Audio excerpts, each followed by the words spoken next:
Jadi Mbak Sumiati ini sebenarnya kan menolong gue. Kunti ya? Iya Kunti, Oke. sebenarnya. Menolongnya seperti apa? Mbak Sumiatinya ini masih gentayangan kan gitu ya, terus kayak dia lagi gangguin orang lagi jaga kebun sawitnya gitu kan, terus Bu maksudnya nolong gimana sih Bu? Gitu. Saya nggak tahu maksudnya nolong apa gitu, saya aja ini bingung nih, ini apa Bu gitu. Bisa gampang, kamu nanti belajar sendiri, kamu tahu sendiri nanti. Gue bilang sama Tuhan gitu, ya Allah, ini gue give up, gue fix, gue give up, gue nyerah, gue terserah Allah mau kasih Mau jalan mana gitu ya? Kasih gue umur yang panjang, mau umur yang pendek, terserah. Saya pasrah gitu. Saya bukan siapa lah gitu.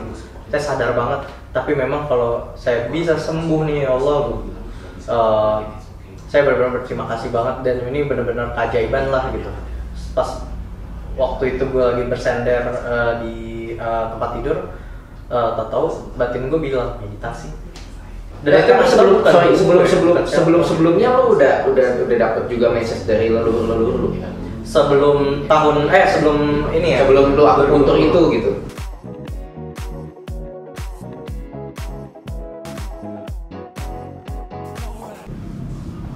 Dulu itu cuman past life doang sih. Oh, sampai dapat cikan past life Ya. Beberapa kali ya. Tapi setelah open gitu, setelah airnya ngucur itu malah lu udah banyak datang gitu. Yes. Setelah itu. How to manage it? Maksudnya kan ketika orang baru kebuka ya pasti kan banyak yang kaget apa segala dan benar. Gimana lu bisa manage itu gitu, dan lu ini suara siapa sih? Suara siapa? Iya. Lo awal pas pokoknya setelah ketemu Ibu Elvira segala macam. Pokoknya setelah Mei ini 1 Mei ini itu kalau gua lagi tidur kan suka kebangun tuh. Tapi lu kebangun tapi belum melek kan, tapi lu udah tahu lu udah bangun kan. Tengah malam tuh, 2:30 biasanya tuh ada suara 2 cewek. Ih, ini anak susah banget dibangunin gitu buat sholat malam gitu. Iya. Karena gue pernah juga dapat info dari salah satu pembimbing spiritual gue. Dia bilang gini, lu kalau bisa doa jam 2:30 pagi, doa jam 2:30 pagi. Karena itu jam yang tepat untuk lu berdoa, untuk minta gitu ya? Untuk minta karunia lebih dari Tuhan. Itu bangun 2:30 mulu. Nah itu dia. Makanya ketika ini kayak ada konfirmasi gitu loh, jam itu gitu kan. 3. Dan gue selalu 2:30 waktu pas suka denger mereka berdua ngobrol. Duh, ini anak nih emang bebel banget. Iya, emang susah, emang harus dibangunin dulu gitu. Bangun dulu sholat malam aja susah banget gitu. Kira gue waktu itu kayak agak malu juga kan. Jangan-jangan emang gue mesti balik lagi ya gitu. Karena gue dulu memang nggak taat ya gitu dengan agama gue. Walaupun memang ketika kita berkecimpung di dunia spiritual seperti ini tuh kita udah benar-benar harus bisa bedain antara yang spiritual sama yang agama kan. Lintas agama, ya benar sih, udah nggak bisa dikontakin sama agama lagi ya. Being religious sama being spiritual itu beda konsep, beda rumus. Kalau yang udah gue lihat ya gitu. Jadi mungkin ya menjadi orang yang spiritual belum tentu dia religius. Orang religius belum tentu spiritual, sebaliknya. Ya kayak gitu sih. Maksudnya, tapi kalau lu mau pilih, lu boleh jadi orang yang spiritual, tapi lu juga religius, itu lebih bagus. Paket yang lengkap Ya. Nah, gua ada satu ketertarikan dengan yang namanya Moro. Moro ya. Nah, kenapa gua ketertarikan sama Moro? Karena pertama kali gua follow lu, itu pas feed-nya itu muncul. Oke, jadi ketika sebenarnya gue follow lu sebelum itu, tapi abis gue follow lu itu feed muncul.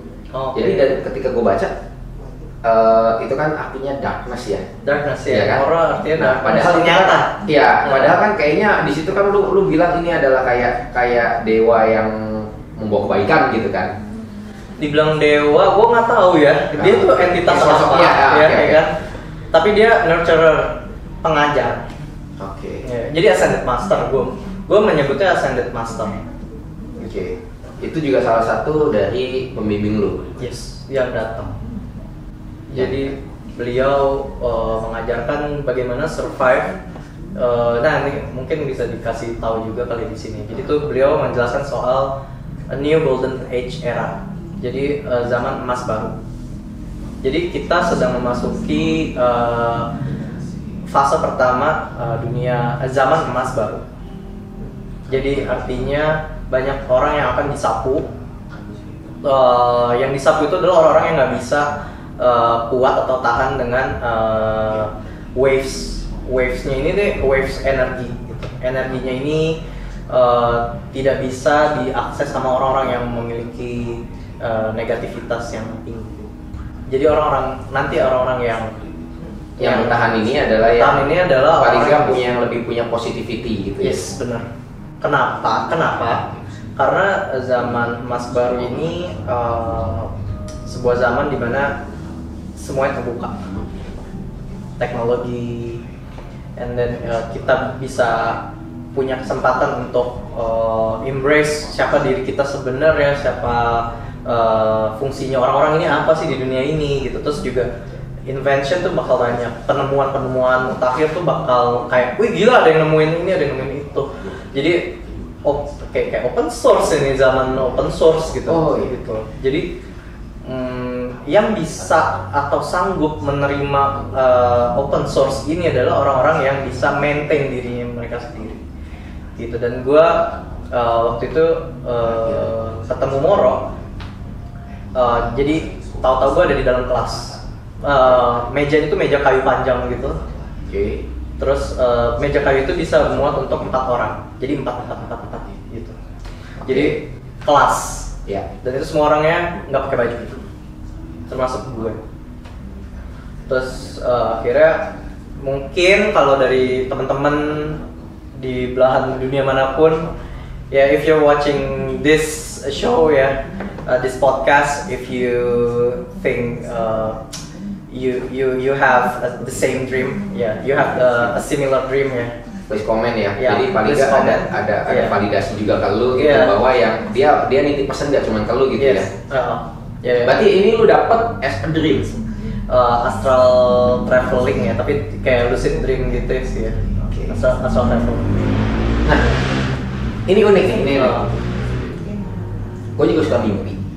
Tapi terkadang begitu gue bangun gue suka lupa mimpi gue apa. Nah, iya. Nah, kalau lu kayaknya lu bisa ceritain mimpi lu. Semua exactly dari depan sampai belakang. Yes, benar. Nah, ini unik banget nih. Yes. Bahkan pembelajaran kursusnya si Moro ini, gue masih inget apa aja. Gitu. Jadi pembelajaran yang diajarkan oleh Moro itu bagaimana kita bisa survive dengan cara-cara leluhur ini. Jadi yang dikasih sama beliau ini adalah cara-cara yang dipakai oleh dari zaman-zamannya leluhur Yunani kuno. Moro ini dari Yunani kuno. If you have a similar dream or similar experience regarding a new golden age era, and maybe you met with someone named Moro or related with a man with a golden hair. Kalau di others ya mungkin ada bangsa lain yang begitu gitu ya. And they say they're from Old Greek atau dari Yunani kuno. Ya bisa langsung kontak aja DM ke Daryl ya, jadi bisa kayak kontek-kontekan gitu kan, seru ya, maksudnya bisa jadi saling menguatkan kan ya. Karena setahu aku yang dari Indonesia yang datang ada beberapa, ada dan yang lain kayak Cina, Jepang gitu. Oke. Ya. Nah, I don't know mereka siapa. So sebenarnya berapa entitas sih yang udah datang ke lu yang nitip pesan ke lu? Nah, kayaknya kan lu ngomong leluhur si ini gitu kan. Banyak banget gitu ya kayaknya. Lu udah pernah totalin nggak? Atau lu ada jurnalnya semua lu catat apa gimana? Ada yang nggak gue catat di jurnal juga sih gitu kan. Karena ya udahlah gitu, kayak gue tuh udah kayak di tahap ya udahlah, gue lah siapa yang mau datang ayo. Mungkin di awal tuh rajin ya, karena kan ini pengalaman baru gua, tapi ketika udah kesini ya udahlah gitu, udah kayak biasa gitu kan. Biasa gitu. Jadi kayak tapi message-nya lu ingat ya? Message selalu ingat.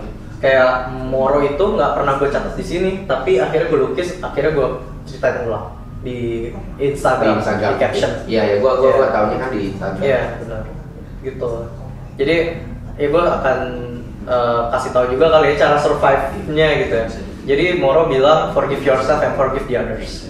Tapi yang harus dilakukan adalah forgive yourself first. Simple ya. Simple. Dan itu cara yang dilakukan sama leluhur kuno zaman dulu biar mereka tetap survive, istilahnya tidak apa ya, mereka kan lebih spiritual ya dulu orang-orang yang zaman kuno itu. Mereka tuh pengen diri mereka tuh tetap bersih gitu ya.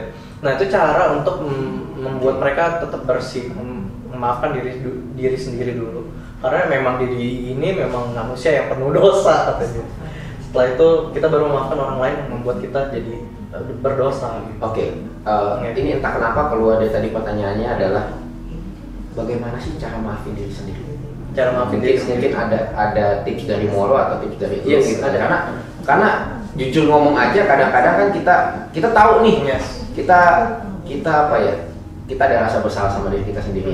Kita ada rasa membenci diri kita sendiri. Yes. Kita ada pencapaian yang kita nggak bisa capai, akhirnya kita kecewa sama diri sendiri. Yes. Gitu kan. Itu kan harus di forgive ya tadi lu bilang gitu kan. How to do it?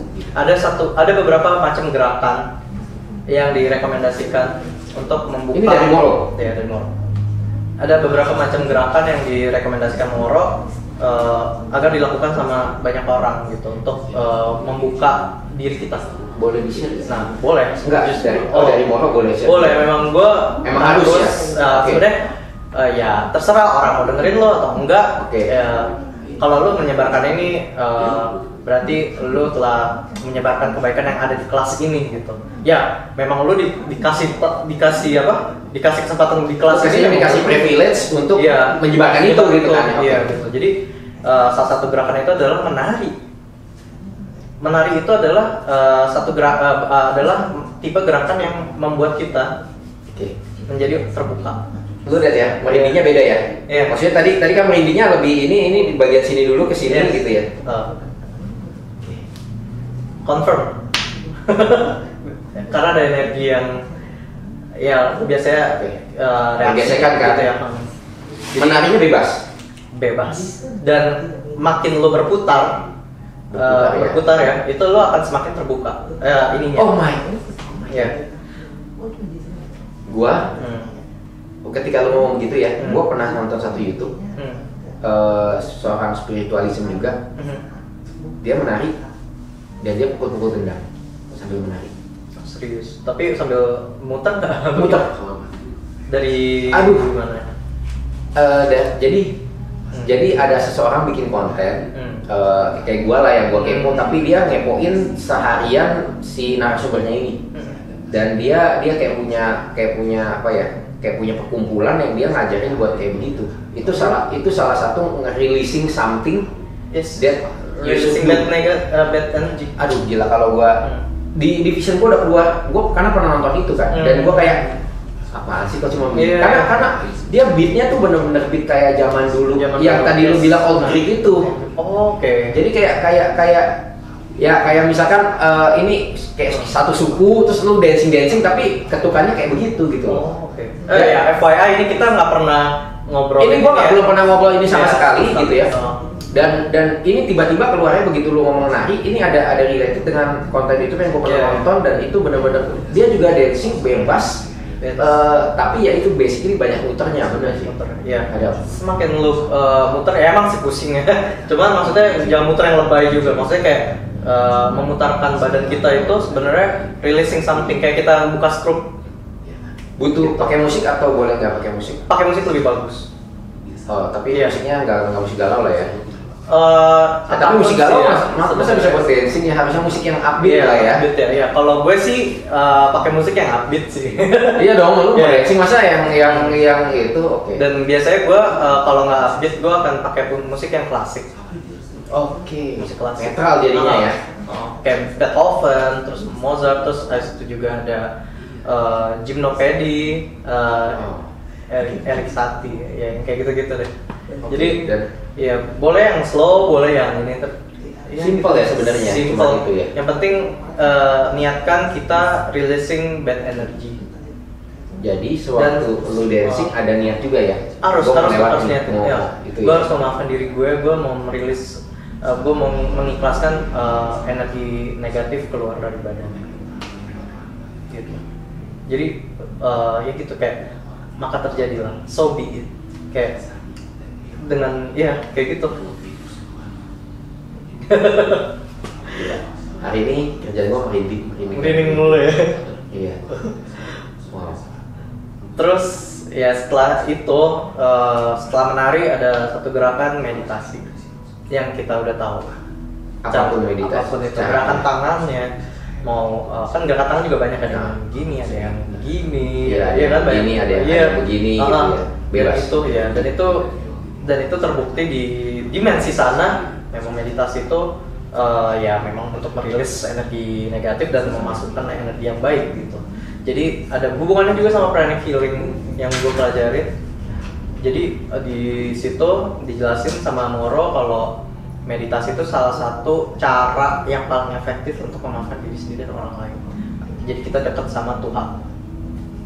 Gitu. Ketika kita memaafkan diri kita, sama kita memaafkan diri orang lain, koneksi kita ke Tuhan terbuka luas banget dan lebar. Orang yang nggak punya dendam, orang yang Moro bilang orang yang punya dendam, orang yang punya rasa iri, ya close di sini. Nggak akan ada jalur, dan dia kalaupun ada tipis banget, jadi kurang nyampe lah ya gitu. Jadi intinya sih membersihkan diri lah ya. Yes. Membersihkan diri ya. Bersihin aja. Tapi kayak memang ya gitu. Kadang-kadang gue juga punya cobaan juga ya selama gue dikasih akses seperti ini ya. Gue juga nggak perfect sih sebenarnya. I'm not a sane person juga sih gitu, to be honest gitu. Cuma ketika gue dikasih tahu seperti itu, gue at least sadar gitu, kayak gue harus improve diri gue sendiri setiap hari. Kasih message ya. Kasih message, dan gue juga clear message itu ya. Oke. Gitu. Terus yang ketiga, cara merilis, cara memaafkan diri sendiri dan orang lain itu bisa lewat cara beramal, memberikan sesuatu kepada orang yang paling dibutuhkan, yang paling membutuhkan dan itu paling dekat. Oke, beramal. Amal, memberikan sesuatu. Dia ngomong tidak beramal sesuatu ya. Iya, Berarti something. Enggak cuman ngomong soal masalah uang. Enggak. Ya, jadi bisa jadi kita memberikan tenaga kita, memberikan bantuan kita, memberikan apa yang kita miliki. Giving something. Dia kan ngomong pakai bahasa Inggris. Gue ngomong sama dia full in English. Oke. Enggak ada bahasa Indonesia sama sekali. Gitu. Jadi jadi dia bilang giving something ke orang lain yang mungkin orang lain itu butuh saat itu akan membuat lo punya stok energi yang bagus dalam menghadapi zaman emas baru ini. Dan orang-orang yang tidak mampu melakukan hal-hal basic seperti ini, itu misalkan mereka terlalu banyak dendam gitu ya, mungkin mereka nggak melakukan hal ini tapi mereka nggak punya dendam ya, I think it's okay gitu. Tapi kalau misalnya mereka masih banyak dendam, mereka melakukan something yang harmful buat lingkungan apa segala macam, di zaman emas baru ini periodenya tuh sebenarnya dari 2020. Iya. Jadi teman-teman, gue ada nonton satu konten tentang kejawen. Dia ngomong ya intinya sekarang bumi ini lagi bersih-bersih. Yes. Oh ya benar. Bumi ini lagi bersih-bersih. Yang terjadi adalah ya entah ngebersihin, nggak cuma alam yang dibersihkan, tapi ternyata salah satunya itu ya. Jadi ini ada sinkron juga ya antara kejawen sama Jadi Old Greek loh nih, Yunan. Gua jujur ngomong aja, gua lagi mencari narasumber kejawen karena menurut gua kejawen ini cukup unik ajarannya dan logis gitu loh. Kalau dibilang logis banget. Logis banget. Iya, benar. Kosmologi Jawa. Kejawen tuh logis banget gitu. Walaupun gue bukan orang kejawen ya, maksudnya ketika melihat sistem struktur kerangka berpikirnya ya. Wah, keren banget ya. Orang Jawa nih dulu luar biasa sih punya. Selain Moro, pernah dipesan nama siapa lagi sih? Yang lu boleh share ke halayak luas. Oke.